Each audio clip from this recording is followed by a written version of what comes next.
हरि ओम गुरुवे शरणम। ओम सदाशिवसमारम्भां शङ्कराचार्यमध्यमाम् अस्मदाचार्यपर्यन्तां वन्दे गुरुपरम्पराम्। ॐ पार्थाय प्रतिबोधितां भगवता नारायणेन स्वयं व्यासेन ग्रथितां पुराणमुनिना मध्ये महाभारतम् अद्वैतामृतवर्षिणीं भगवतीम् अष्टादशाध्यायिनीम् अम्ब त्वामनुसन्ददामि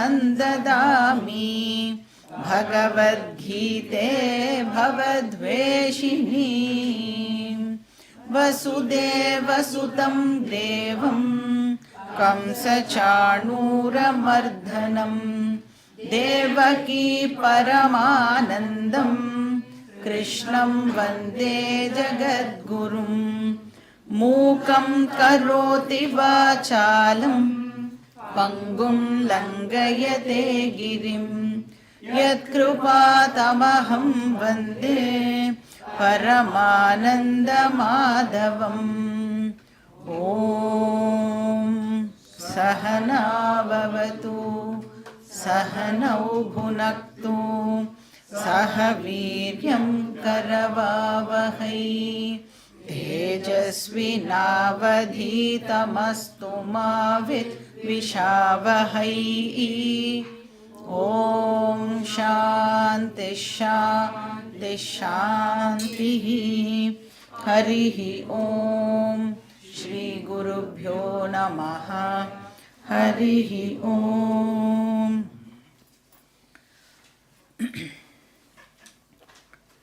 So second chapter oda final portion ஸ்திதப் பிரக்ஞ லக்ஷணம் அது பார்த்துட்டு இருக்கோம்.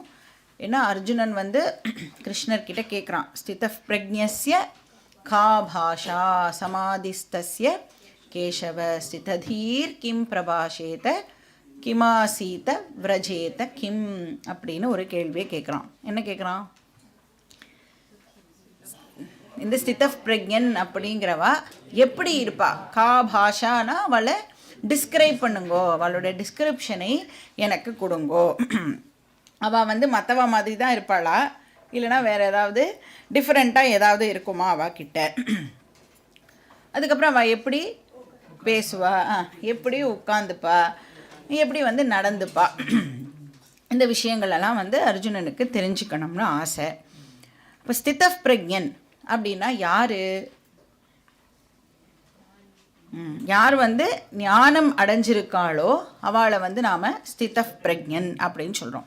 இப்போ வேதாந்தத்தோட கான்டெக்ஸ்டில் ஞானம் அப்படின்னு சொன்னால் என்ன ஞானம்? அது ஆத்ம ஞானம், செல்ஃப் நாலெட்ஜ். ஆத்ம ஞானம் மட்டும்தான். ஞானம் சொன்னாலே ஆத்ம ஞானம் மட்டும்தான். ஏன்னா கர்மயோகி பற்றி நமக்கு தெரியும்ல. யார் கர்மயோகி? யார் கர்மயோகம் பண்ணுறாளோ அவள் வந்து கர்மயோகி. இப்போ அவளுக்கு ஞானம் இருக்குமா இருக்காதா? கர்மயோகிக்கு ஞானம் இருக்கும். சரி, என்ன ஞானம் இருக்கும்? எப்படி கர்மயோகம் பண்ணணுங்கிற ஞானம் இருக்கும். கரெக்டா? இந்த பஞ்சமகா யஜ்ஞம் இருக்கே, அதை எப்படி பண்ணணுங்கிற ஞானம் இருந்தால் தான் அவளால் வந்து கர்மயோகம் பண்ண முடியும். ஆனால் நம்ம கர்மயோகியை ஞானின்னு சொல்கிறோமா அதுக்காக? ஏன்னா அவளுக்கு தான் ஞானம் இருக்கே.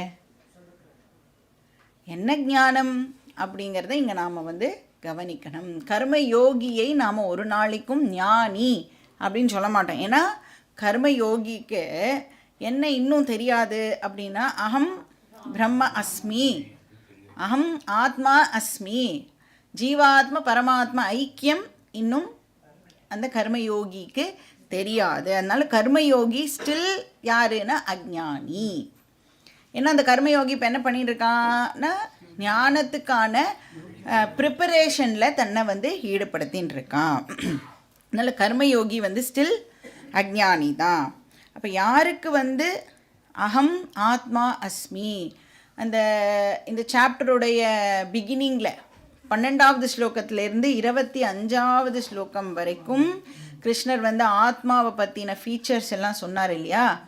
யாருக்கு அதெல்லாம் நான் அப்படின்னு தெரியுமோ, அகம் அகர்த்தா, அகம் அபோக்தா, அகம் சர்வகதா நித்யா அசுத்தா அப்படின்னு எல்லாம் யாருக்கு வந்து தெரியுமோ அவளை தான் நாம் வந்து ஞானி அப்படின்னு சொல்கிறோம். இன்ஃபேக்ட் அவளை வந்து பிரக்ஞா அப்படின்னு சொல்கிறோம். சரி, வெறுமனே இது தெரிஞ்சுட்டா மட்டும் போருமா? அகம் பிரம்ம அஸ்மி எனக்கு வந்து புரிஞ்சுடுது. ஏன்னா ரிப்பீட்டடாக நான் வந்து கிட்டத்தட்ட ஒரு 15 வருஷமாக கிளாஸ் அட்டென்ட் பண்ணுறேன்னு வச்சுக்கோங்க. இதானே நீங்கள் சொல்ல போகிறேன். நீ கார்த்தால கூட சுவாமிஜி சொன்னால, அப்படி டீச்சர் வந்து நீ 15 வருஷம் நீ கிளாஸ் அட்டென்ட் பண்ணேன்னா டீச்சர் என்ன சொல்ல போகிறா அப்படின்றது நமக்கே தெரியும். அப்போ வெறுமா அது மட்டும் போருமா அப்படின்னா, அப்போ எங்கே அந்த நாலேஜ் இப்போ எங்கே இருக்குது? புத்தியில் இருக்குது. அவ்வளோதான். அது நமக்கு வந்து ஹெல்ப் பண்ணுமா? நம்மளுடைய டே டு டே லைஃபுக்கு அது வந்து ஹெல்ப் பண்ணணும்னா இப்போ அந்த அறிவை நான் என்னவா கன்வெர்ட் பண்ணணும்? இமோஷனல் ஸ்ட்ரெங்க்த்தாக அதை வந்து இப்போது கன்வெர்ட் பண்ணணும். ஏன்னா எல்லா விதமான ஆக்டிவிட்டியும் பண்ணும் பொழுது நாம் வந்து யூஸ் பண்ணுறது நம்மளுடைய இமோஷ்னல் பர்சனாலிட்டியை தான். அதனால் இமோஷ்னல் பர்சனாலிட்டி தான் எவ்ரிடே அடி வாங்கிறது. அப்போ அதுக்கு ஸ்ட்ரென்த் கொடுக்கலை அப்படின்னு சொன்னால் நாலேஜ் ஒரு ஓரமாக இருக்கும். நாம் வந்து என்ன சொல்லிட்டு இருப்போம்னா அகம் பிரம்மாஸ்மி அப்படின்னு சொல்லிட்டு வாழ்க்கையில் வந்து அழுதுண்டே இருப்போம். கிளாஸ் வரத்துக்கு முன்னாடி எப்படி அழுதோமோ அதை விட இன்னும் பெட்டராக நம்ம வந்து கிளாஸ் வந்ததுக்கு அப்புறமும் வந்து அழுதுன்ட்ருப்போம். இப்போ இந்த ஸ்பிளிட் பர்சனாலிட்டி வந்து வேலைக்கு ஆகாது. அப்போ இன்டெலெக்சுவல் நாலேஜை வந்து இமோஷ்னல் ஸ்ட்ரெங்க்த்தாக இப்போ நாம் கன்வெர்ட் பண்ணணும். அப்படிப்பட்ட ஒரு பர்சன் யார் அந்த கன்வர்ஷனை பண்ணியிருக்காளோ அவளை என்ன சொல்கிறோம்? நம்ம ஸ்தித பிரக்ஞா அப்படின்னு சொல்கிறோம். அப்போ அந்த அறிவு இப்போ என்ன ஆகியிருக்குன்னா மனசு லெவல்லையும் அந்த அறிவானது இறங்கி மனசு முழுக்க அது வந்து இப்போது நிரம்பி இருக்கணும். அதனால தான் ஞானிக்கு வந்து அந்த இன்கம்ப்ளீட்னஸ் அப்படிங்கிறது கிடையவே கிடையாது. இப்போ நான் வந்து எதையோ மிஸ் பண்ணுறேன் அப்படின்னு எனக்கு தாட் வருது அப்படின்னா நான் இமீடியட்டாக என்ன பண்ணுவேன்? எதை மிஸ் பண்ணுறேனோ அதை அடையறதுக்கு ஆசைப்படுவேன். எதனால் ஆசை ஏற்படுறது? நான் இன்கம்ப்ளீட்டு, என்கிட்ட ஏதோ ஒன்று குறையிறது, அது நான் அடைஞ்சுட்டேன்னா நான் வந்து கம்ப்ளீட் ஆகிடுவேன். அப்போ அந்த இன்கம்ப்ளீட்னஸ் ஃபீலிங் இருக்குல்ல, அதுதான் நம்மளுடைய ஆசைக்கு காரணமாக இருக்குது. அதனால டிசையர் ஏற்படுறது. இப்போ வந்து சில பேர் வந்து சிங்கிளாக இருக்கும் பொழுது என்ன மிஸ் பண்ணுவா? ஸ்பௌஸை மிஸ் பண்ணுவா. அதனால தான் என்ன பண்ணுறாப்பா அவன் தெரியாமல் கல்யாணம் பண்ணிக்கிறா. இப்படி தான் மிஸ்ஸெல்லாம் மிஸ்ஸஸ் ஆறா இல்லை. மிஸ்ஸாக இருக்கும் பொழுது எதையோ மிஸ் பண்ணி கல்யாணம் ஆகி மிஸ்ஸஸாக ஆறா. அப்போ நம்ம எதையெல்லாம் என்கிட்ட இல்லை அப்படின்னு நினைக்கிறோமோ அப்போ தான் நமக்கு ஆசையானது ஏற்படுறது. சரி, ஆசை ஏற்பட்டதே, அதுக்கப்புறம் என்ன ஆகிறது? அதை அடையிறதுக்கு என் சைட்லேருந்து நான் முயற்சிலாம் போடுவேன். அப்போ என்ன ஆகும்? எல்லா விதமான ப்ராப்ளம்ஸ்லேயும் நான் வந்து மாட்டிக்கிறேன். சரி, நான் ஆசைப்பட்டதை எவ்ரி டைம் என்னால் அடைய முடியுமா அப்படின்னா அங்கே தான் நம்மளுக்கு சக்ஸஸும் ஏற்படுறது, ஃபெயிலியரும் வந்து ஏற்படுறது. ஆனால் ஸ்தித பிரக்ஞனுடைய கேஸில் என்ன ஆகிறது?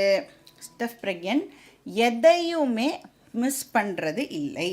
அதனால் ஸ்தித பிரக்ஞனுடைய நேச்சுரல் ட்ரீட்டே என்ன அப்படின்னா பார்த்தோம் நம்ம. ஆத்மன் ஏவ ஆத்மனா துஷ்டா பிரஜஹாதி யதா காமான் சர்வான் பார்த்த மனோகதான் ஆத்மன் ஏவ ஆத்மனா துஷ்டா. அப்போ ஒரு ஸ்தித பிரக்ஞனுடைய லக்ஷணத்தை சொல்லும் பொழுது ஃபஸ்ட்டு டெஃபினிஷனே கிருஷ்ணர் என்ன கொடுக்குறாருன்னா ஆத்மன் ஏவ ஆத்மனா துஷ்டா. அப்படின்னா என்ன அர்த்தம்? சிம்பிளாக சொல்லணுன்னா ஐ ஆம் ஹாப்பி ஆஸ் ஐ ஆம். நான் நானாக இருந்துண்டு சந்தோஷமாக இருக்கேன். இது வந்து ஒரு ட்ரைட்டு. நெக்ஸ்ட் என்ன பார்த்தோம்? நான் என்கிட்டேயே ஹாப்பியாக இருக்கிற காரணத்தினால வெளியிலேருந்து ஏதோ ஒரு விஷயத்தை அடைஞ்சு நான் கம்ப்ளீட் ஆக வேண்டிய அவசியம் இல்லை. அதனால் அவர் எப்படிப்பட்டவராக இருக்கார்? சர்வான் காமான் பிரஜஹாதி. அப்போ சர்வ காம தியாகா அப்படின்னு பார்த்தோம். எதுவுமே வந்து அடைய வேணும் அப்படின்னு ஒரு டிசையர் அவருக்கு இருக்காது. அப்படியே ஏதாவது டிசையர் இருந்ததுன்னா என்னன்னு பார்த்தோம்? அதை நான் பைண்டிங் டிசையராக தான் அது இருக்கும். கட்டாயம் அடைஞ்சே தீரணும் அப்படிங்கிற மாதிரி எண்ணம்லாம் சித்தப் பிரக்ஞனுக்கு இருக்கவே இருக்காது. ஸோ இது ரெண்டாவது ட்ரீட்டு. மூணாவது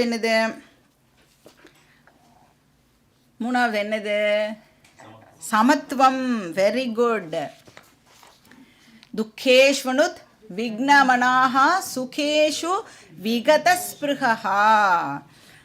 அப்போ லைஃப்பில் வந்து ஃபேவரபிள் சுச்சுவேஷனும் வரும், அன்ஃபேவரபிள் சுச்சுவேஷனும் வரும். எது வந்தாலும் அந்த ஸ்தித பிரக்ஞன் என்ன பண்ணுவான்? பேலன்ஸை மெயின்டைன் பண்ணுவான். நாலாவது என்னது? வீத ராகஹா. ராகஹா இருக்காது. ராகஹா இருக்காது அப்படின்னா அதை ஒரே வார்த்தையிலே சான்ஸ்கிரிட்டில் சொல்லணும்னா ராகஹா இருக்காது. அதை வந்து ஒரே வார்த்தையில் சொல்லணும்னா விராகஹா. முன்னாடி ஒரு வி போட்டுட்டேன்னா என்ன ஆகும்? ராகஹா இல்லை அப்படின்னு அர்த்தம் ஆகிடும். விராகஹாக்கு இன்னொரு பேர் என்னது? வைராகியம். வைராகியம்ங்கிறது எங்கே நம்ம கேட்டிருக்கோம்? சாதன சதுஷ்டய சம்பத்தியில் எத்தனாவது குவாலிஃபிகேஷனாக இதை படிக்கிறோம்? நம்ம ரெண்டாவது குவாலிஃபிகேஷனாக படிக்கிறோம் இல்லையா? அப்போ அந்த ஸ்தித பிரக்ஞனுக்கு என்ன இருக்காது? ராகஹா இருக்காது. ஸோ விராகஹா அப்படின்னா என்ன அர்த்தம்?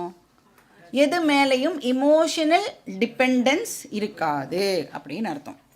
இப்போ வந்து எது மேலேயும் இமோஷனல் டிபெண்டன்ஸ் இல்லை அப்படின்னு சொன்னால் எனக்கு என்ன இருக்காது?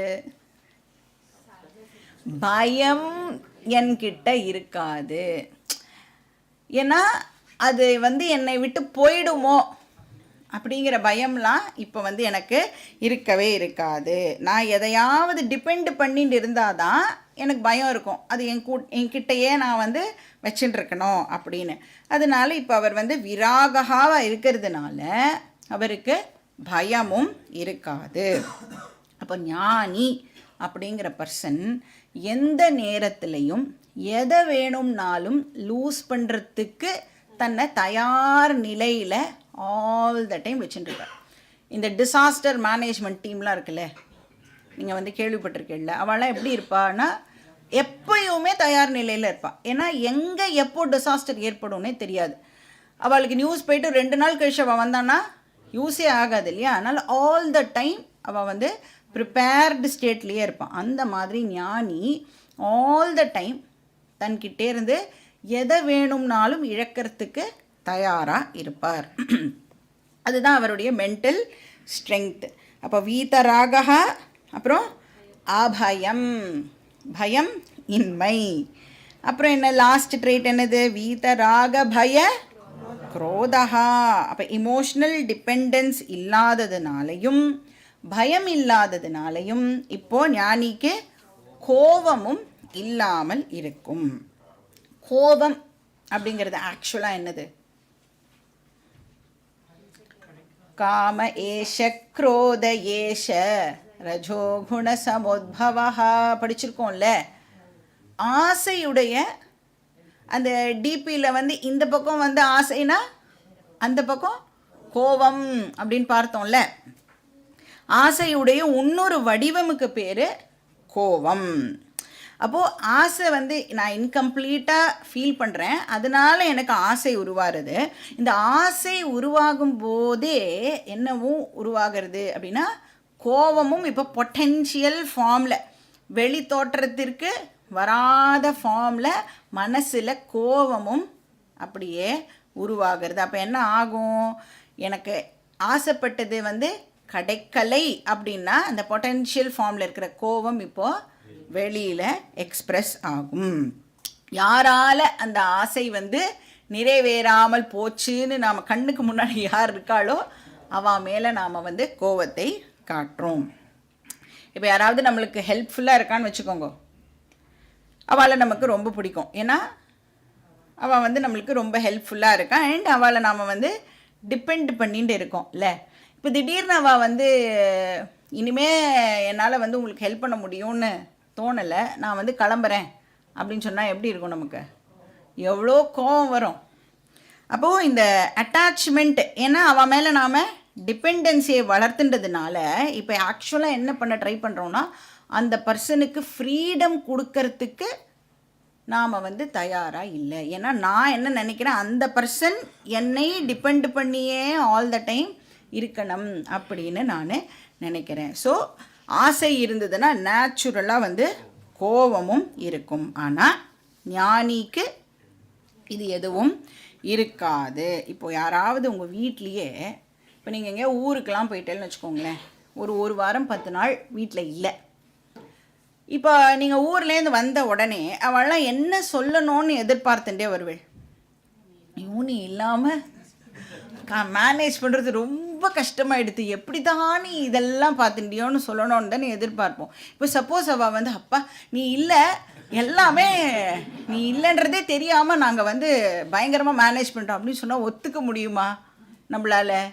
ரொம்ப கோபமாக வரும் இல்லையா? ஏன் அப்படின்னா நாம் வந்து அட்டாச்மெண்ட் வச்சுட்டு இருக்கோம்.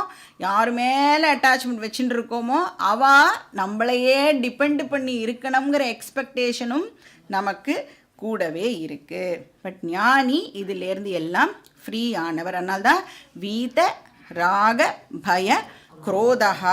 அப்புறம் என்ன பார்த்தோம்? எஸ் சர்வத்ரானபி ஸ்னேகா தத்தத் பிராப்பிய சுபாசுபம் நாபிநந்ததி நத்வேஷ்டி தஸ்ய பிரக்ஞா பிரதிஷ்டிதா. அப்போ ஃபேவரபிள் சிச்சுவேஷன்னா அவர் அப்படியே தன்னை மறந்து அதுலேயே மூழ்கி போயிடுவாரானா அப்படியும் ஆக மாட்டார். சரி, அன்ஃபேவரபிள் சிச்சுவேஷனாக அப்படியே தலையில் கையை வச்சுட்டு கீழே உட்காந்துட்டுருவாரானா அப்படியும் துவண்டு போக மாட்டார். அப்படின்னா அவர் எல்லாத்துலேயும் வந்து ஒரு பேலன்ஸை கடைப்பிடிப்பார். இப்போ இந்த என்ன அண்டர்ஸ்டாண்டிங்கோட இந்த ஞானி வந்து லைஃப்பை லீட் பண்ணுவார் அப்படின்னா, இப்போ ஏதோ நமக்கு வந்து சந்தோஷம் கொடுக்குற மாதிரியான ஒரு ஈவெண்ட் நடந்துடுது அப்படின்னா அந்த ஈவெண்ட்டை எப்படி பார்ப்பார்னா, இந்த சந்தோஷம் அனித்தியம். ஏன்னா அது ஒரு டைமில் நடக்கிற ஒரு விஷயம்.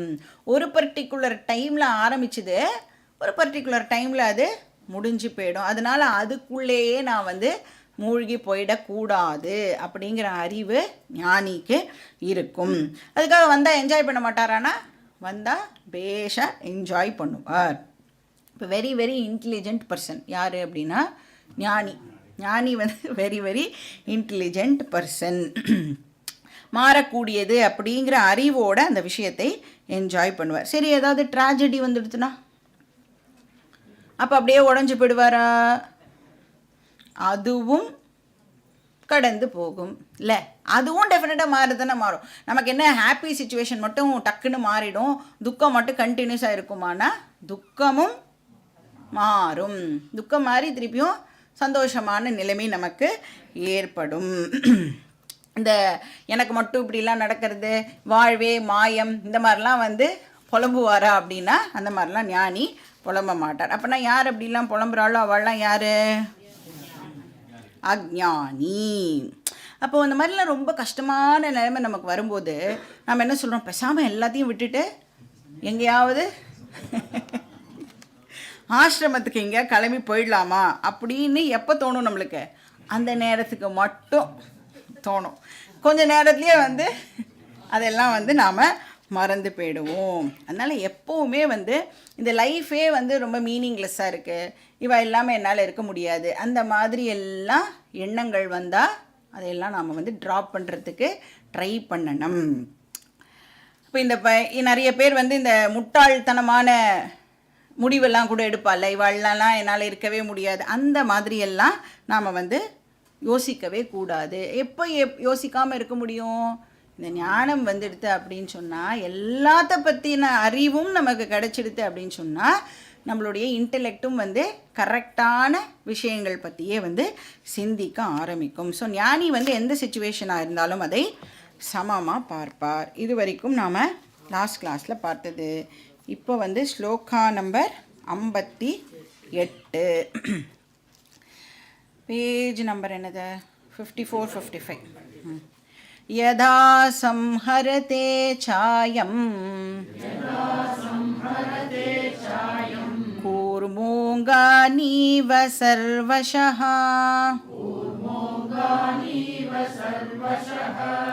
இந்திரியாணீந்திரியார்த்தேப்யः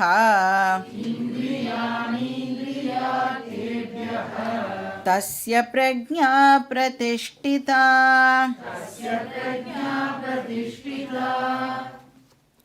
ஸோ 57வது ஸ்லோகம் வரைக்கும் ஞானம் அடைஞ்ச ஒரு பர்சன் பற்றி கிருஷ்ணர் நம்மளுக்கு எக்ஸ்பிளைன் பண்ணார். அதாவது ஞானம் அடைஞ்ச ஒரு பர்சன் அந்த ஞானத்தை இமோஷ்னல் ஸ்ட்ரென்த்தாக கன்வெர்ட் பண்ணின ஒரு பர்சனை பற்றி நமக்கு வந்து கிருஷ்ணர் சொன்னார். So Pragya to Stith of பிரக்ஞா அதை வந்து நம்மளுக்கு சொன்னார். அதாவது வெறுமை அறிவில் மட்டும் சேஞ்ச் இல்லாமல் மனசு லெவல்லையும் அதை வந்து கொண்டு வந்த ஒரு பர்சனை வந்து நாம் பார்த்தோம். இப்போ 58வது ஸ்லோகத்திலேருந்து கிருஷ்ணர் வந்து ஸ்லைட்டாக டாப்பிக்கை வந்து சேஞ்ச் பண்ணுறார். எப்படி வந்து இந்த இன்டெலெக்சுவல் நாலேஜை இமோஷ்னல் ஸ்ட்ரென்த்தாக கன்வெர்ட் பண்ணுறது, அதை பற்றி கிருஷ்ணர் வந்து இங்கே நமக்கு சொல்கிறார். ஸோ செல்ஃப் நாலேஜை எப்படி இமோஷ்னல் ஸ்ட்ரென்த்தாக கன்வெர்ட் பண்ணுறது, அந்த 12 to 25 படித்தோம்ல, அதெல்லாம் நமக்கு இப்போ ஞாபகம் இருக்கும்னு கிருஷ்ணர் அசியூம் பண்ணுறார். அதனால தான் திருப்பி அதெல்லாம் சொல்லலை. அதை இந்த ஆத்மாவோட ஃபீச்சர்ஸ்லாம் இருக்குல்ல, அவினாஷி துதத்வித்தி, அந்த மாதிரி ஸ்லோகம்லாம் இப்போ வந்து திருப்பியும் வந்து கிருஷ்ணர் வந்து நம்மளுக்கு சொல்லலை. ஏன்னா இப்போ தான்ப்பா அதில் 12வது ஸ்லோகத்துலேயும் 25வது ஸ்லோகம் வரைக்கும் சொல்லியிருக்கேன். இப்போ நம்ம எத்தனை ஸ்லோகத்தில் இருக்கோம், 58வது ஸ்லோகத்தில் இருக்கோம். அதுக்குள்ளே நீங்கள் எல்லாம் மறந்துருக்க மாட்டேள் அப்படிங்கிறதுனால அசியூம் பண்ணிட்டு இப்போ என்ன சொல்கிறாருன்னா, அந்த விஷயங்களை எப்படி நாம் வந்து இமோஷ்னல் ஸ்ட்ரென்த்தாக இப்போது கன்வெர்ட் பண்ணுறது. இப்போ அதெல்லாம் வந்து 12 to 25 என்ன ஸ்லோகனே ஃபஸ்ட்டு நம்மளுக்கு ஞாபகம் இல்லை அப்படின்னு சொன்னால், அதுக்கு தான் என்ன பண்ணுறோம், இந்த ரிவிஷன் அதெல்லாம் போடுறோம்ல. இப்போ நாம் போட்டால் மட்டும் கேட்கக்கூடாது, நீங்களும் என்ன பண்ணணும், திருப்பியும் நீங்களும் உட்காந்துன்னு அதை ரிவைஸ் பண்ணணும். ஏன்னா 12 to 25 ஸ்லோகாஸ் இருக்கு இல்லையா, அது வந்து வெரி வெரி இம்பார்ட்டண்ட் போர்ஷன். ஏன்னா உபநிஷத்தில் என்ன விஷயங்கள்லாம் சொல்லப்பட்டிருக்கோ அதனுடைய எசன்ஸாக அந்த போர்ஷன் இருக்கிறதுனால அது வந்து டோட்டலி நம்மளுக்கு பொறுத்த வரைக்கும் ஒரு புது டாபிக் இல்லையா. எத்தனையோ வருஷங்கள் திடீர்னு 50-60 வயசுக்கு நீங்கள் கிளாஸ்க்கு வந்திருந்தேன்னு வச்சுக்கோங்களேன், எங்கேயோ ஸ்கூல்லலாம் படிப்பெல்லாம் ஸ்கூலோடு முடிஞ்சிருக்கும், நம்மளுக்கு காலேஜோடு முடிஞ்சிருக்கும். திடீர்னு இப்போ உட்காந்துட்டு நோட்டெல்லாம் எடுத்து எழுதணுன்னா எல்லாமே டோட்டலி நியூ எக்ஸ்பீரியன்ஸில். இப்போ அந்த போர்ஷனை மட்டும் ரிப்பீட்டடாக நாம் கேட்டுட்டே இருக்கணும், ஃபெமிலியர் ஆகிற வரைக்கும். அந்த வார்த்தைகள் எல்லாம் இப்போ வந்து சர்வகதா அப்படின்னு சொன்னால் எல்லா இடத்துலையும் வியாபித்து இருக்கிறது அப்படின்ற அளவுக்கு எனக்கு புரிகிற வரைக்கும் நாம் வந்து அதை ரிப்பீட்டடாக கேட்டுட்டே இருக்கணும். ஸோ எப்படி வந்து இந்த அறிவை மனோபலமாக ஒரு பர்சன் கன்வெர்ட் பண்ணுறார், என்ன பண்ணி கன்வர்ஷன் நடக்கிறது. கிருஷ்ணர் வந்து இங்கே டோட்டலாக நம்மளுக்கு 3 டிசிப்ளின்ஸை ப்ரிஸ்கிரைப் பண்ணுறார், 3 சாதனா. இதுக்குன்னா self knowledge to emotional strength conversion. So first வந்து அந்த 3 விஷயம் என்ன அப்படிங்கிறத பார்த்துட்டு அதுக்கப்புறம் நம்ம வந்து ஸ்லோகத்துக்குள்ளே போகணும். ஃபஸ்ட்டு வந்து என்ன சாதனானா நிதித்தியாசனம் அப்படிங்கிற சாதனா.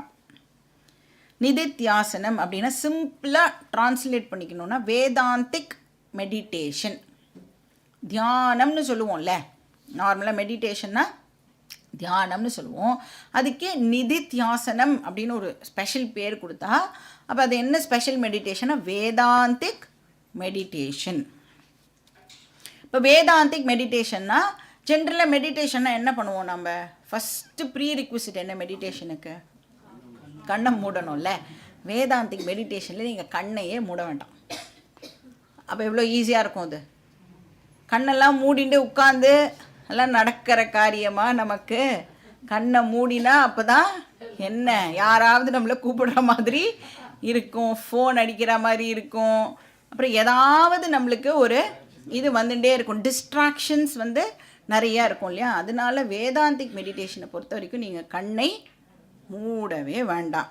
அப்போ என்ன பண்ணணும், என்னெல்லாம் கேட்டோமோ இந்த கிளாஸில் கேட்குற விஷயங்களை நாம் மறுபடியும் நம்மளுடைய மெமரியிலேருந்து ரீகால் பண்ணணும். அப்போ மெமரியிலேருந்து ரீகால் பண்ணணுன்னா ஃபஸ்ட் என்ன பண்ணியிருக்கணும், மெமரியில் அதை வந்து ரெஜிஸ்டர் பண்ணியிருக்கணும். ஃபஸ்ட்டு கிளாஸுக்கு நான் வந்தேன்னா இத்தனாவது ஸ்லோகத்துலேயும் இத்தனாவது ஸ்லோகம் இன்றைக்கி நடத்தினாலா, அதில் வந்து இப்போது நான் 1 hour பேசுகிறதும் ஞாபகம் வச்சுக்க முடியுமான்னா டெஃபினட்டாக ஞாபகம் வச்சுக்க முடியாது. ஆனால் ஒரு 4-5 பாயிண்ட்டு டெஃபினட்டாக நம்மளால் வந்து ஞாபகம் வச்சுக்க முடியும். அந்த 4-5 பாயிண்ட்டை அப்போ எத்தனை கிளாஸஸ் இது வரைக்கும் நீங்கள் அட்டன் பண்ணியிருக்கீங்க, அப்போ எவ்வளோ பாயிண்ட்ஸ், ஒரு கிளாஸுக்கு 4 பாயிண்ட் வச்சா கூட எத்தனாவது கிளாஸ் இது, எத்தனாவதோ கிளாஸ் பாருங்க, அது கூட தெரியல நமக்கு, எத்தனையாவதோ கிளாஸ்னு வச்சுக்கலாம். that into 4 போட்டுக்கோங்க, அதுவும் எத்தனையோ ஒரு நம்பர் வரும். ஏன்னா நம்மளுக்கு எத்தனை கிளாஸுன்னே தெரியல. X into 4, so 4x. இப்போ என்ன சொல்லிட்டு இருந்தேன் நான், அந்த பாயிண்ட்டை வந்து நீங்கள் பார்த்தீங்களா எப்படி மறந்து போகிறோன்னு. இது சாம்பிளுக்காக நான் மறந்து போன மாதிரி உங்களுக்கு காமிச்சேன், எப்படி மறந்து போகிறது அப்படி. இப்போ பேசிகிட்டு இருக்கிறதே மறந்து போகிறதுனா 1 hour கிளாஸ் கேட்டுட்டு அதுக்கப்புறம் திரும்பி வீட்டில் போய் ஞாபகப்படுத்திக்கிறதுலாம் நடக்கக்கூடிய காரியமா?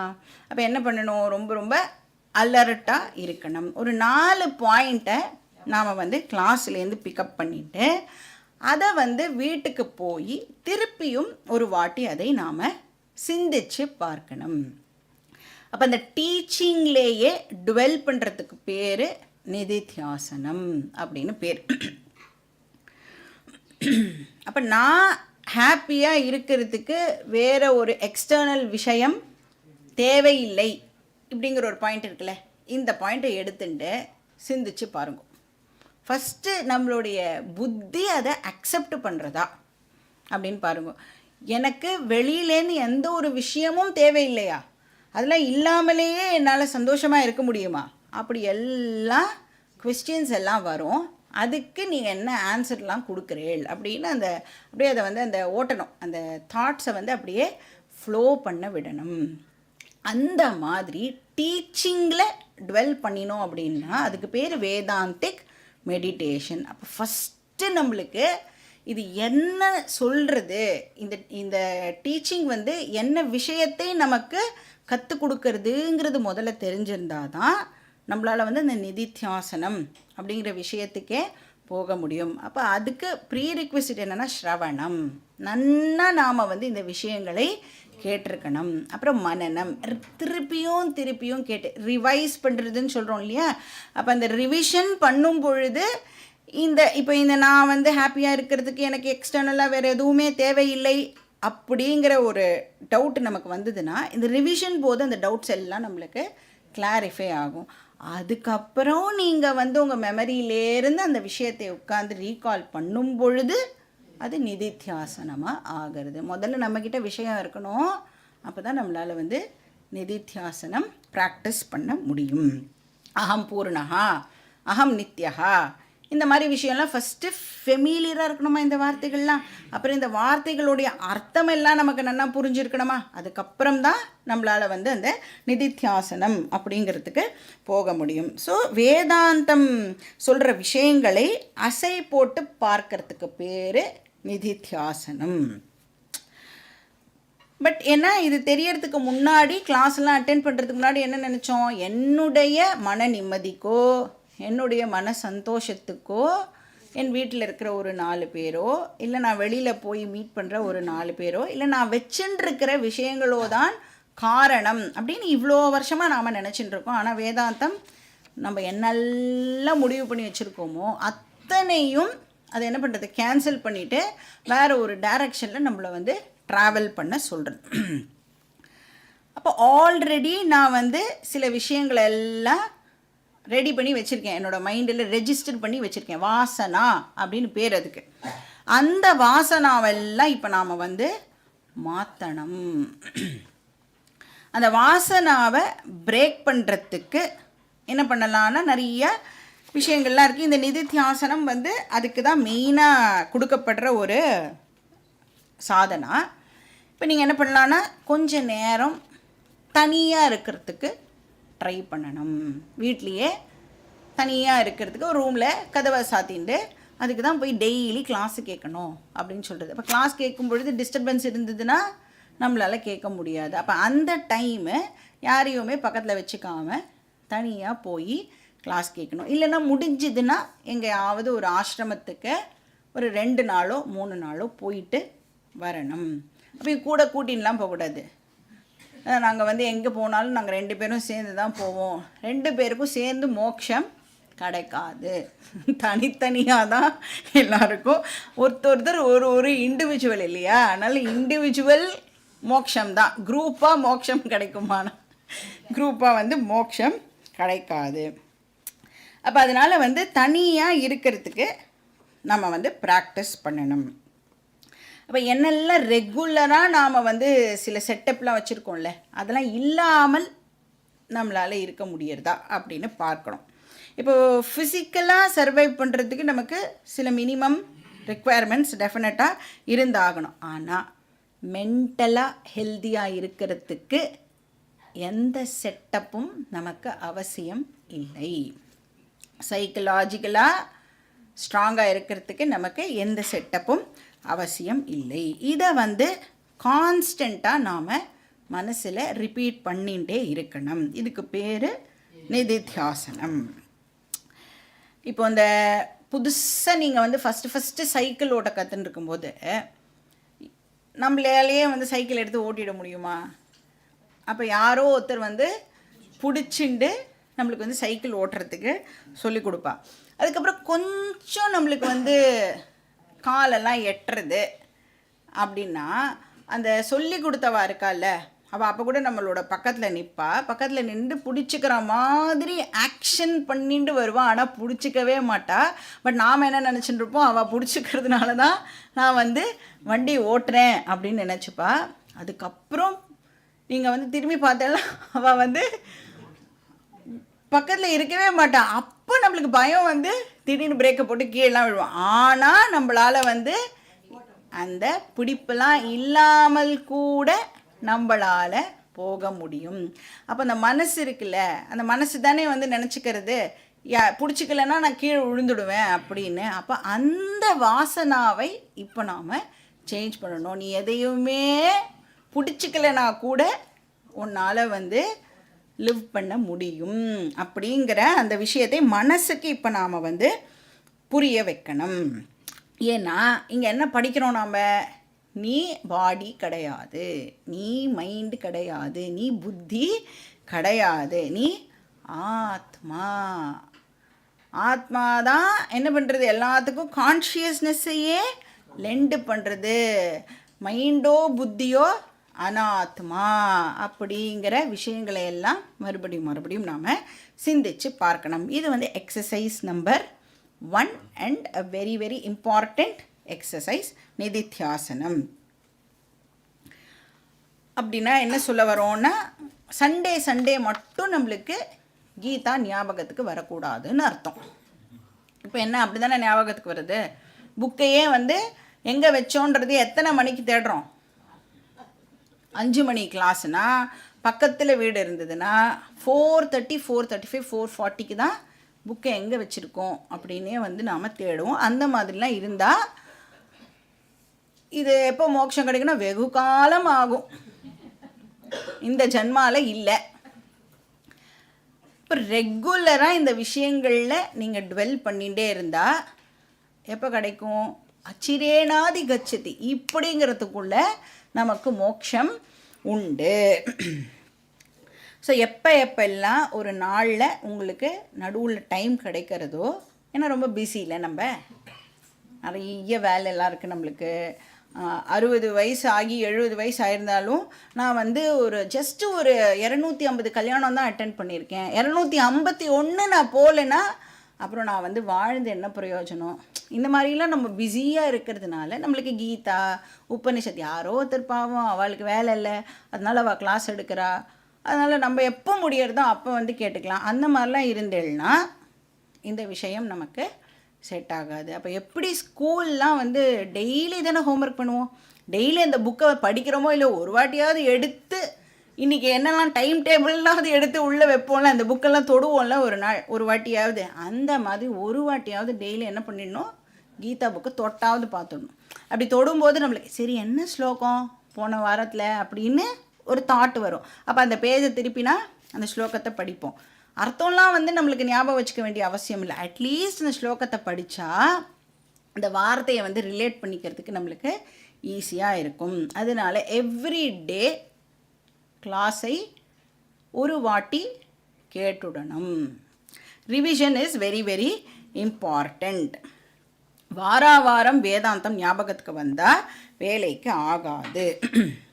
ஸோ இப்படி வந்து நிதித்தியாசனம் பண்ணுறதுக்குன்னே நிறைய ஸ்லோகங்கள்லாம் வந்து வேதாந்தத்தில் இருக்குது. அதில் வந்து ஒன்று வந்து என்னென்னா நிர்வாண ஷட்கம் அப்படின்னு ஆதிசங்கரர் பண்ணியிருக்கார். மனோபுத்தி அகங்கார சித்தானி நாகம், நான் வந்து அகங்காரா கிடையாது, நான் சித்தம் இல்லை, நான் மனசு இல்லை, இப்படின்னு எல்லாம் நாமளே ரிப்பீட் பண்ணுறதுக்கு நிறைய ஸ்லோகங்கள்லாம் இருக்குது. நான் வந்து சிதானந்த ரூப சிவோகம் சிவோகம், இந்த மாதிரிலாம் நிறைய ஸ்லோகங்கள் இருக்குது. அதெல்லாம் நாம் வந்து ஃப்ரீயாக இருக்கும் பொழுது யோசித்து பார்க்கலாம். இப்போ இந்த டீச்சிங்கை பற்றி சிந்திக்கலாம். அதுக்கு பேர் நிதித்தியாசனம். இன்னும் 2 எக்ஸசைஸ் சொல்கிறார். என்னென்னா, ரெண்டாவது வந்து இந்திரிய நிகிரகா. இந்திரிய நிகிரகம்க்கு என்ன பேர்? இந்திரிய நிகிரகம்க்கு என்ன பேர்? தத்துவபோதத்தில் படிச்சிருக்கோம் நம்ம. தமக்கஹ பாஹ்யேந்திரிய சக்ஷுராதி பாஹ்யேந்திரிய நிகிரகா அப்படின்னு படிச்சிருக்கோம். ஸோ இந்திரிய நிகிரகம்னா என்ன, டிரான்ஸ்லேட் பண்ணால் என்ன அர்த்தம் அதுக்கு? இந்திரிய நிகிரகம்னா, இந்திரியம்னா ஃபஸ்ட் என்னது? Sense organs. நிகிரகம்னா கண்ட்ரோல் பண்ணுறது அப்படின்னு அர்த்தம். அப்போ இந்திரிய நிகிரகம்னா சென்ஸ் ஆர்கன்ஸை கண்ட்ரோல் பண்ணுறது அப்படின்னு அர்த்தம். அப்போ சென்ஸ் ஆர்கன்ஸை ரெகுலேட் பண்ணுறது, அதை ஒழுங்குபடுத்துறது. இப்போ இந்த அறிவு வந்துடும் நம்மளுக்கு, ரிப்பீட்டடாக கேட்டுகிட்டே இருக்கிறதுனால இந்த அறிவு வந்துடும். ஆனால் இந்த அறிவை இப்போ நாம் ஸ்திரமாக ஆக்கணும் அப்படின்னு சொன்னால் அதுக்கு என்ன தேவைப்படுறதுன்னா, நம்மளுடைய இந்திரியங்களை நாம் வந்து இப்போது ரெகுலேட் பண்ணணும். அப்படின்னா இந்த அறிவு வந்து இமோஷ்னல் ஸ்ட்ரென்த்தாக கன்வெர்ட் ஆகிற வரைக்கும் நம்ம மனசில் வந்து வயலண்ட் டிஸ்டர்பன்சஸ்லாம் இல்லாமல் நாம் வந்து பார்த்துக்கணும். இல்லைன்னா என்னாகும், ஸ்திரமாக ஆகவே ஆகாது. இப்போ எப்படி இருக்குன்னா, இந்த ஞானம் இப்போ எப்படி அப்படின்னா ஒரு குட்டி செடி மாதிரி இந்த அறிவு வந்துடுது நம்மளுக்கு. ஆனால் எப்படி இருக்குன்னா குட்டி செடி மாதிரி இருக்குது. இப்போ இந்த குட்டி செடியை வந்து வெளியில் இருக்கிற எந்த இதுவும் வந்து மாடோ இதுவோ ஆடோ சாப்பிடக்கூடாதுன்னா என்ன பண்ணணும்? அந்த வேலிலாம் போடணும்ல, அந்த வேலி தான் இப்போ இந்திரிய நிகிரகம். அப்படின்னா என்ன அர்த்தம்? சென்ஸ் ஆர்கன்ஸை அங்கெல்லாம் சுத்த விடக்கூடாது. ஒன்ஸ் அது வந்து ஒரு கொஞ்சம் ஒரு மரமாக ஆயிடுத்து அப்படின்னா அதுக்கப்புறம் நாம் கவலைப்பட வேண்டாம். ஸோ அந்த மரம் ஆகிற வரைக்கும் வயலண்ட் இமோஷன்ஸுக்கு நாம் வந்து இடம் கொடுக்கக்கூடாது. அப்போ இமோஷன்ஸ் எது மூலமாக வருது நமக்கு?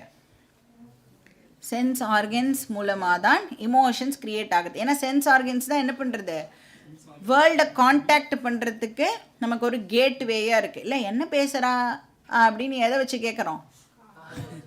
என்னை பற்றி என்ன பேசுகிறா அப்படின்னு எதை வச்சு கேட்குறோம்? அதே காதை வச்சு தான் கேட்குறோம் இல்லையா?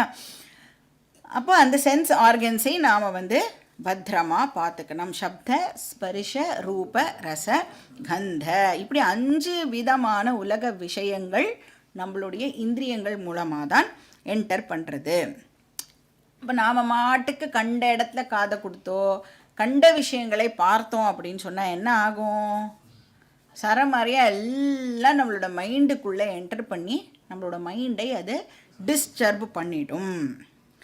அப்போ எது எல்லாம் வந்து என் மனசை பாதிக்கும்னு நமக்கு தோன்றதோ அதுக்கிட்ட எல்லாம் போகாமல் இருக்கிறது உச்சிதம்.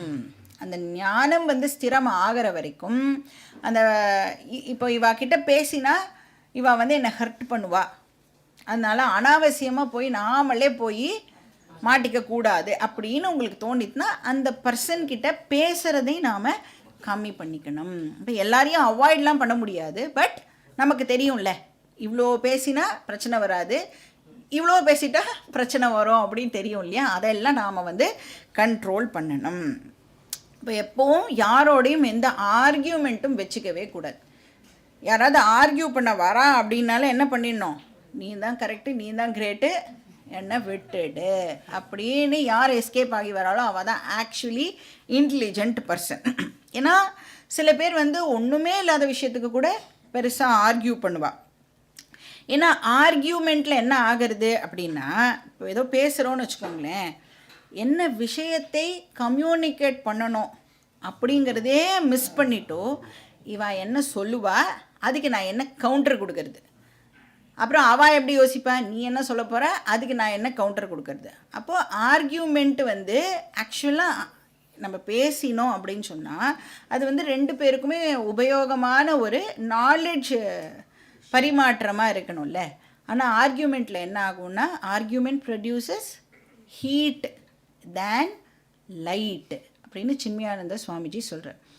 நீ பேசணும், நீ வந்து ஏதோ ஒரு விஷயத்தை கம்யூனிகேட் பண்ணணும்னா அது அந்த பர்சனுக்கு பிரயோஜனப்படுற ஒரு விஷயமா இருக்கணும். இல்லை இன்னொருத்தர்கிட்டேருந்து நீ எதையாவது தெரிஞ்சுக்கிறேன்னா உனக்கு அது பிரயோஜனமாக இருக்கணும்.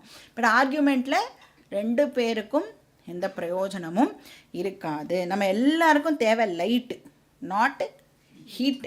அதனால் ஆர்கியூ பண்ணுறதை மேக்ஸிமம் நாம் வந்து அவாய்டு பண்ணிடணும். அதனால் ஜென்ரலாக வந்து இந்த வாய் தான் சும்மா இருக்குமா, நமக்கு யாரையாவது பார்த்தா ஏதாவது ஒன்று தெரியாமல் சொல்லிடுவோம், அதுக்கப்புறம் போய் அவள் பின்னாடி நிற்க வேண்டியதாக இருக்கும். அதனால் வாயை கண்ட்ரோல் பண்ணணும். அப்புறம் மூணாவது எக்ஸசைஸ் வந்து என்னது, இந்திரிய நிகிரகம்னா ஆப்வியஸாக என்னவும் இருக்கும், மனோ நிகிரகம். மனோ நிகிரகம்னா மைண்ட் கண்ட்ரோல். மனசில் உற்பத்தி ஆகிற எண்ணங்களை இப்போ நாம் வந்து ரெகுலேட் பண்ணணும். இப்போ வந்து ஆர்கியூமெண்ட்டு நடக்கிறதா இருந்தது, சரியா, ஆர்கியூமெண்ட் வரா மாதிரி இருந்தது. இப்போ தானே நீங்கள் வந்து இந்திரிய நிகிரகம்னு சொன்னேன், ஆர்கியூலாம் பண்ணக்கூடாதுன்னு சொன்னேன் இல்லையா. அதனால் நான் என்ன பண்ணிட்டேன், இன்டெலிஜென்ட்டாக வந்து ஆர்கியூ பண்ணாமல் எழுந்து வந்துவிட்டேன். சரி, அதுக்கப்புறம் என்ன பண்ணேன், அதையே பற்றி யோசிச்சுட்டு இருந்தேன் அப்படின்னா அதுவும் வேஸ்ட்டு. ஆர்கியூ பண்ணாமல் எழுந்து வந்தாச்சு ஓகே, ஆனால் அதை பற்றியே யாராவது திருப்பி திருப்பி யோசிச்சுட்டு இருப்பாளோ, எவ்வளோ டைம் வேஸ்ட்டு, எவ்வளோ எஃபர்ட் வேஸ்ட் அதுக்கு. அதனால அந்த விஷயங்களை மறுபடியும் ரீப்ளே பண்ணி பார்க்கக்கூடாது. இப்போ வந்து ஃபார் எக்ஸாம்பிள் ஒருத்தர் வந்து உங்களை இடியட்டுன்னு திட்டான்னு வச்சுக்கோங்களேன், திட்டுறா இடியட் அப்படின்னு, அப்போ கூட நம்மளுக்கு ஆக்சுவலாக கோவமே வராது. ஏன்னா ரெஜிஸ்டர் ஆகிறதுக்கு கூட சரி ஏதோ சொல்கிறா அப்படின்னு தான் இருக்கும். எப்போ கோபம் வரும், ரீப்ளே பண்ணி பார்க்கும் பொழுது தான், அதுவும் இவன் என்ன இடியட்டுன்னு திட்டானா, இடியட்டுன்னு திட்டினது தப்பு தான், ஆனால் நாம் என்ன பண்ணுவோம், அப்போ கூட இந்த பர்சன் எப்படி என்னை இடியட்டுன்னு திட்டலாம் அப்படின்னு அவளை பற்றி திருப்பியும் யோசிக்க தான் அது வந்து நம்மளுக்கு பெரிய பிரச்சனையை ஏற்படுத்துறது. அப்போ ஒரே செகண்டில் எந்த ஒரு ஈவெண்ட் வேணும்னாலும் நமக்கு வயலண்ட் இமோஷன்ஸை க்ரியேட் பண்ணிட முடியும். இப்போ நம்மளோட லைஃப்பில் நடக்கிற ட்ராஜிக் இன்சிடெண்ட் கூட என்னது, முதல்ல எப்படி ஒரு விஷயத்தை வந்து நாம் ரிசீவ் பண்ணுறோம் அப்படின்னா ஃபஸ்ட்டு அதை வந்து ஒரு இன்ஃபர்மேஷனாக தான் நம்ம ரிசீவ் பண்ணுறோம்.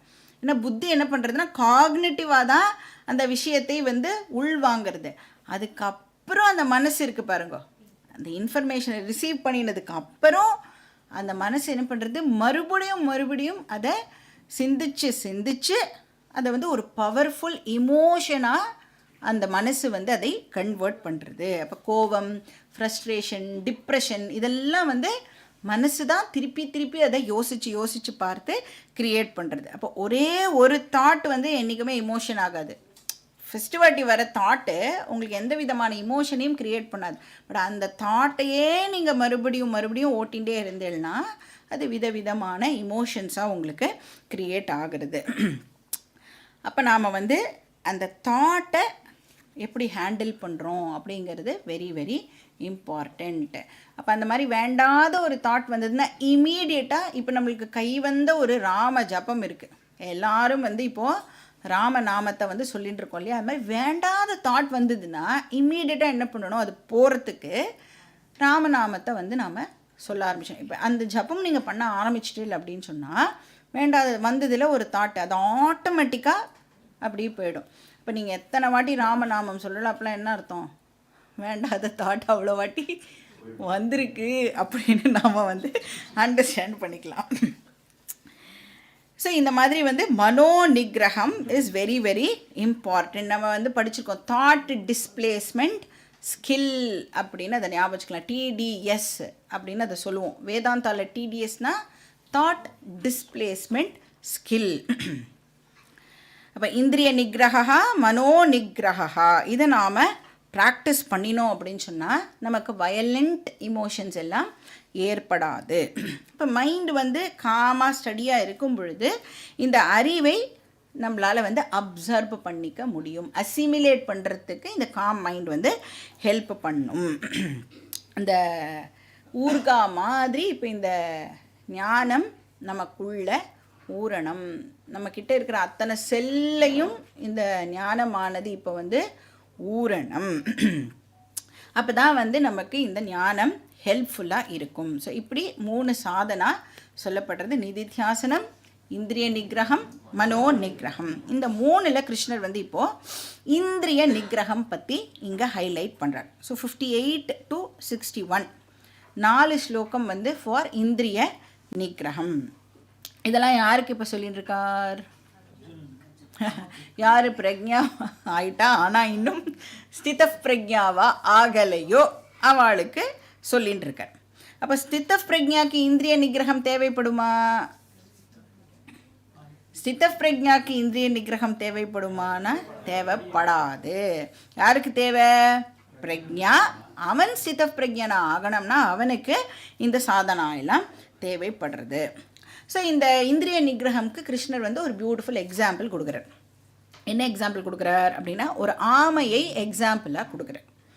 அந்த ஆமைக்கு மற்ற மிருகத்துக்கெல்லாம் இருக்கிற மாதிரி தன்னை பாதுகாத்துக்கிறதுக்கு ஏதாவது முள்ளோ இல்லை விஷமோ அந்த மாதிரிலாம் ஏதாவது இருக்கான்னா இல்லை. ஆனால் அதுக்கு பதிலாக பகவான் என்ன கொடுத்துருக்கான்? ஒரு ஓடு கொடுத்துருக்கான். அப்போ அந்த ஓடு வந்து it be very very hard. எந்த அனிமல்னாலையும் அதை வந்து அட்டாக் பண்ணவே முடியாது. இப்போ இந்த ஆமை என்ன பண்ணும் அப்படின்னா ஃப்ரீயாக இங்கே அங்கே மெதுவாக போகும். நம்மள மாதிரி குடுகுடுலாம் ஓட முடியாது அதனால். ஆனாலும் அது இங்கே அங்கெல்லாம் போகும். பட் அதுக்கு ஏதாவது டேஞ்சர் வருது அப்படின்னு அது சென்ஸ் பண்ணிடுதுன்னா என்ன பண்ணும்? இப்போ அது தன்னுடைய கால், கை, தலை அது எல்லாத்தையும் வந்து உள்ள இழுத்துன்றோம். ஸோ 2 கை, 2 கால், 1 தலை, மொத்தம் எவ்வளோ ஆச்சு? நம்மக்கிட்ட அந்த மாதிரி 5 என்ன இருக்குது? Sense organs. அப்போ கிருஷ்ணர் என்ன சொல்ல வரார்? 5 சென்ஸ் ஆர்கன்ஸையும் நீனு ரெகுலேட் பண்ணு, கண்ட்ரோல் பண்ணு அப்படின்னு சொல்கிறார். எப்படி அந்த ஆமை தனக்கு ஏதாவது டேஞ்சர் வருதுன்னு சென்ஸ் பண்ண உடனே 5ஐயும் உள்ளே இழுத்துன்றதோ அந்த மாதிரி உனக்கும் இது ஏதாவது பிரச்சனை கொடுக்க போகிறது, உன் மனசை வந்து அதை பாதிக்க போகிறது அப்படின்னு தெரிஞ்சு கொடுத்தனா இம்மீடியட்டாக நீனு சென்ஸ் ஆர்கன்ஸை கண்ட்ரோல் பண்ணு அப்படின்னு சொல்கிறார். அப்போ இந்த வேர்ல்டில் வந்து நாம் வந்து ஃப்ரீயாக எல்லா விஷயங்களும் பண்ணிகிட்டுருக்கோம், டிரான்சாக்ட் பண்ணிகிட்டுருக்கோம். பட் ஏதாவது ஒரு சூழ்நிலையில் இந்த ராக, துவேஷ, காம, குரோத இது மாதிரி ஏதாவது வந்து உனக்கு ஜாஸ்தி ஆகிற மாதிரி தெரிஞ்சுதுன்னா, ஏன்னா எனி இமோஷன், எனி டிரான்சாக்ஷன் நம்மளுக்கு வந்து எதையாவது ப்ரொமோட் பண்ணலாம் இல்லையா? அந்த மாதிரி நேரத்தில் நீ என்ன பண்ணணும்னா உன்னுடைய இந்திரியங்களை நீ இமீடியட்டாக அலர்ட்டாகி அதை நீ ரெகுலேட் பண்ணிக்கணும். ஒன்ஸ் நாம் வந்து அலர்ட்டாக இல்லாமல் அதுக்குள்ளே போயிட்டோம் அப்படின்னா அதுலேருந்து வெளியில் வர்றதுக்கு ரொம்ப ரொம்ப கஷ்டமாயிடும். அது வந்து இந்த டூத் பேஸ்ட்டில் வந்து பேஸ்ட் வெளியில் வந்துடுதுன்னா உள்ளே போட முடியுமா? ட்ரை பண்ணி பார்த்துருக்கீங்களா நீங்கள்? போடவே முடியாது. Very very difficult. அந்த மாதிரி அலர்ட்டாக இல்லாமல் விட்டுட்டேன்னா அதை வந்து சரி பண்ணுறதுக்கு ரொம்ப ரொம்ப கஷ்டமாயிடும். ஸோ இங்கே என்ன சொல்கிறார், கூர்மகா அங்காணி சம்ஹரத்தே, கூர்மகான ஆமை, சம்ஹரத்தேனா வித்ரா பண்ணிக்கிறது, உள்ளே இழுத்துக்கிறது, சர்வஷா அப்படின்னா எல்லா டைரக்ஷன்ஸ்லேருந்தும். ஸோ ஆமை வந்து 5 டைரக்ஷன்ஸ்லேருந்தும் அந்த வந்து தன்னுடைய இந்திரியங்களை, தன்னுடைய கை காலெல்லாம் உள்ளே இழுத்துக்கிறது. ஸோ எப்போ பண்ணுறது, எப்போவுமே பண்ணுறதா அந்த மாதிரினா எப்போவுமே இல்லை. இப்போ எப்போவுமே கண்ணை மூடிண்டு நடக்க முடியுமா, எப்போவுமே வாயை மூடிண்டு பேச முடியுமா, பண்ண முடியாது இல்லையா. இப்போ எப்போ டிஸ்டர்பன்ஸ் ஏற்படுற மாதிரி இருக்கோ அப்போ நாம் வந்து அலர்ட்டாக அதை வந்து இது பண்ணிக்கணும். இப்போ நம்ம வந்து ஏதோ ஒரு டிவி ப்ரோக்ராம் பார்க்குறோன்னு வச்சுக்கோங்களேன். அந்த டிவி ப்ரோக்ராம் வந்து நம்மளோட மனசை வந்து அஃபெக்ட் பண்ணுற மாதிரி இருந்ததுன்னா இமீடியட்டாக ஸ்டாப் பண்ணிவிட்டு வெளியில் வந்துடணும்.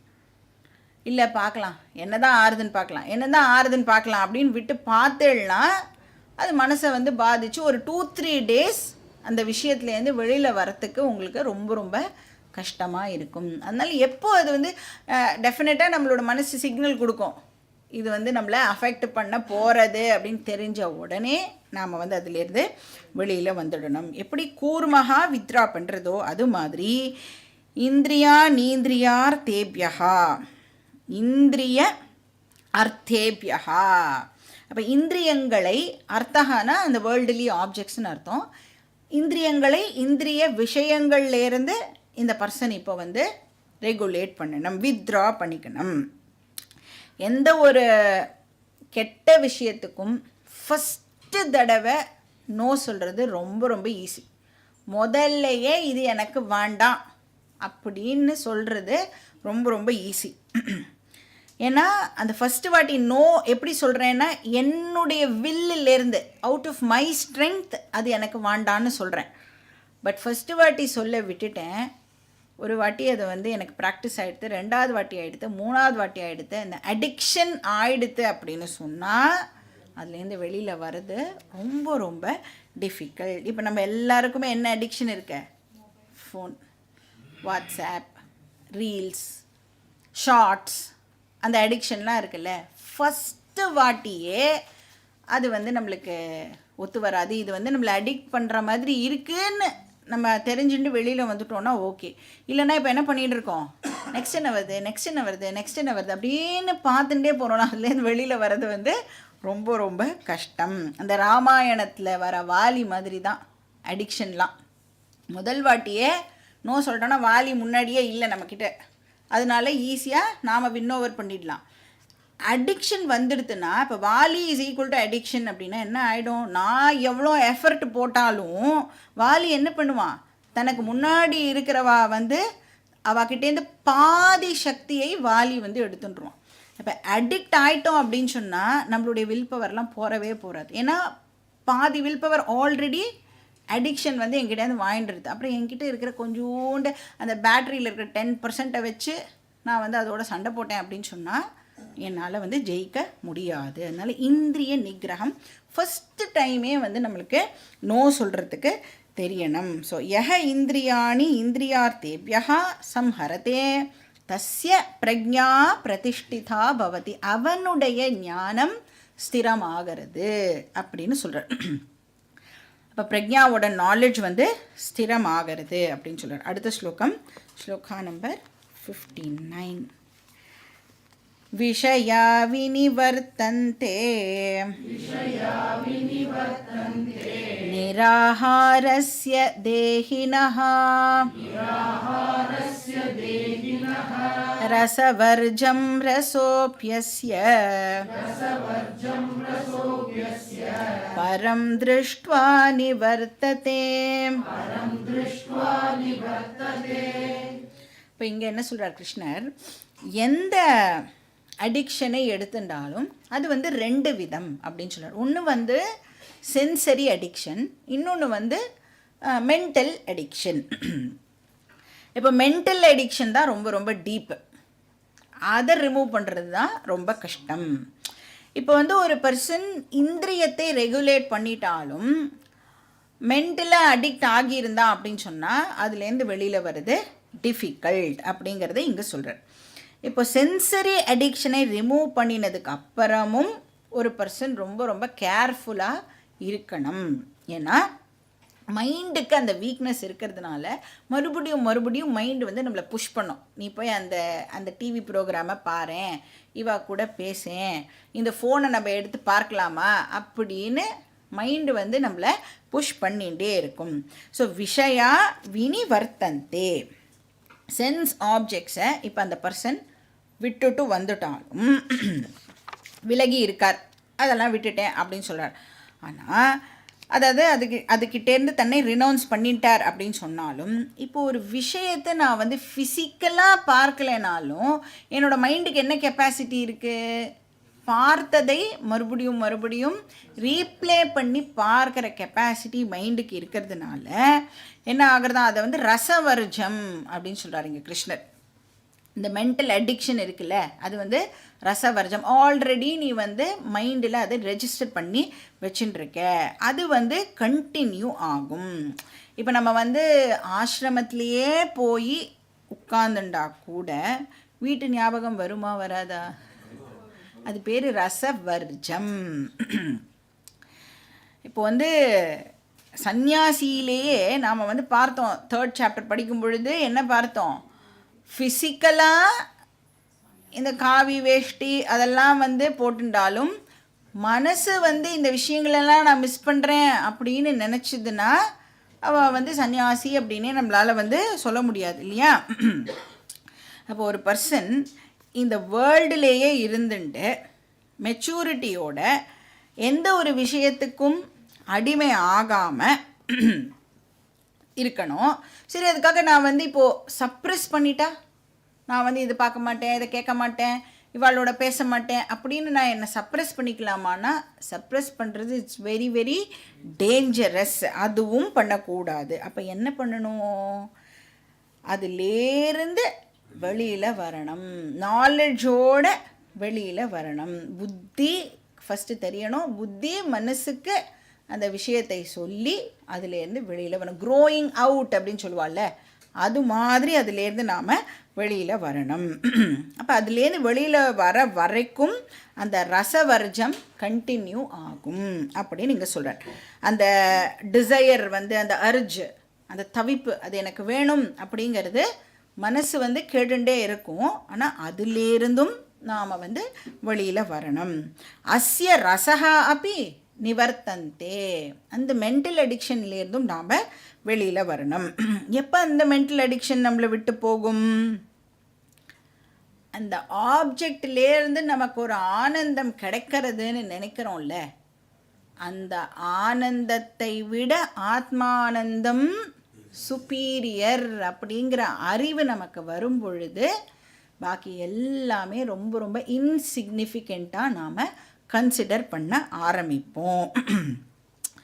ஸோ அஸ்ய ரசஹா அப்படி நிவர்த்தந்தே அப்படின்னா இங்கே என்ன சொல்கிறார், ஸ்பிரிச்சுவல் ஆனந்தத்தை டிஸ்கவர் பண்ணுற வரைக்கும் இந்த ரசஹா கண்டினியூ ஆகும். பரம் திருஷ்டுவா, பரம்னா இந்த இடத்துல வந்து self knowledge, highest self knowledge, ஆத்ம ஞானத்தை அசிமிலேட் பண்ணினா, திருஷ்டுவான்னா வந்து திருதீகரணம், திருடமாக ஆக்கினதுக்கு அப்புறம் பாக்கி எல்லா சென்ஸ் ப்ளஷர்ஸும் இப்போ எப்படி ஆகிடும்னா இன்சிக்னிஃபிகண்ட்டாக ஆகிடும். முன்னாடி பார்த்தோம் இல்லையா, அந்த நிலத்தடியில் ஜலம் இருக்கும் பொழுது நான் வந்து கார்ப்பரேஷன் வாட்டருக்காக வெயிட் பண்ண மாட்டேன், என்கிட்டேயே அந்த ஹாப்பினஸ் இருக்கும் பொழுது நான் எக்ஸ்டர்னல் விஷயங்களை வந்து டிபெண்ட் பண்ண மாட்டேன். அப்போ ஞானி வந்து இந்த வேர்ல்டையும் என்ஜாய் பண்ணுவார், வேர்ல்டில் எதுவுமே அவர்கிட்ட இப்போ இல்லை அப்படின்னா அதுவும் அவரை அஃபெக்ட் பண்ணாது அப்படின்னு இந்த ஸ்லோகம் சொல்கிறது. பாக்கி டீட்டெயில்ஸ் நம்ம நெக்ஸ்ட் கிளாஸ்லேயே பார்க்கலாம். ஓம் பூர்ணமதః பூர்ணமிதம் பூர்ணாத் பூர்ணமுதச்யதே பூர்ணஸ்ய பூர்ணமாதாய பூர்ணமேவாவசிஷ்யதே. ஓம் சாந்தி சாந்தி சாந்தி. हरिः ॐ श्री गुरुभ्यो नमः. हरिः ॐ.